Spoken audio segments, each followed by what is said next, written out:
is an event I remember, very well. I was in Yugoslavia myself, but it was on the day before I leave, to come back to Hong Kong. So in Yugoslavia, that part of Europe at that time, everybody enjoys a lazy lunch. You drive all the way up to the hills, you look at the scenery and you drink. What's that? I don't know, I forgot what you call it, ouzo or something. It's something like that. And I was enjoying my last afternoon lunch there with some Yugoslavian friends. And then suddenly, when I went back to the hotel, I heard about this accident.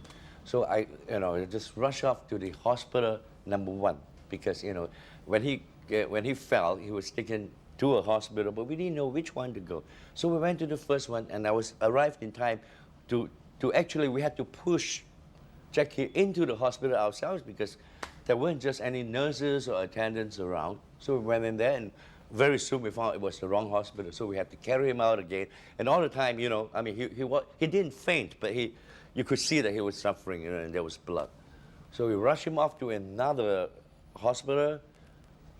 There was something stupid I do too. In Hong Kong, when somebody dear to you or when somebody who's rich enough goes to a hospital, you say to them, well, I want to get the room next door, because I have to keep him company, or you set me up another bed, So I went there, and he said, well, the doctor, before the operation, I said, I want to stay here tonight. He says, sorry, whoever you are, our hospital is reserved for those who need it, not for those who, have extra money or something.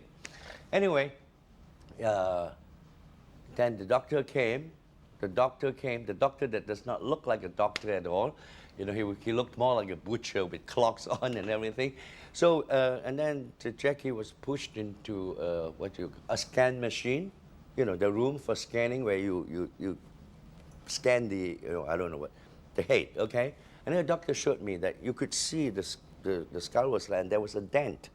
So the doctor explained to me that, okay, it's not touching the brain yet, but because it's through the ear, and if the wind or the air pushes this and this hurts the brain, touches the brain, you've had it. You could be retarded the rest of your life or something like that. So and as I say, that the hospital and the doctor, did not inspire confidence. So I said, well, can I hire a plane and take him back to Hong Kong? And I said no, because when you go on a plane, the pressure is different, and the chances of this cracked bone hitting the brain will be more serious. So I said, well, in that case, let me fly him to Paris. No, you can't do that either. So I said, well, you're not asking me then, you're telling me what to do. There's no choice, in fact. And so he had to do the operation there. And his father was there, but I didn't dare tell him, Oh, it was a terrible few hours.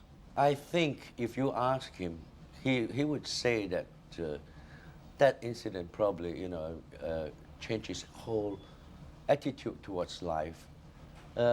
It's like somebody who has died once before, and you've got this chance back. I think his whole attitudes, were changed.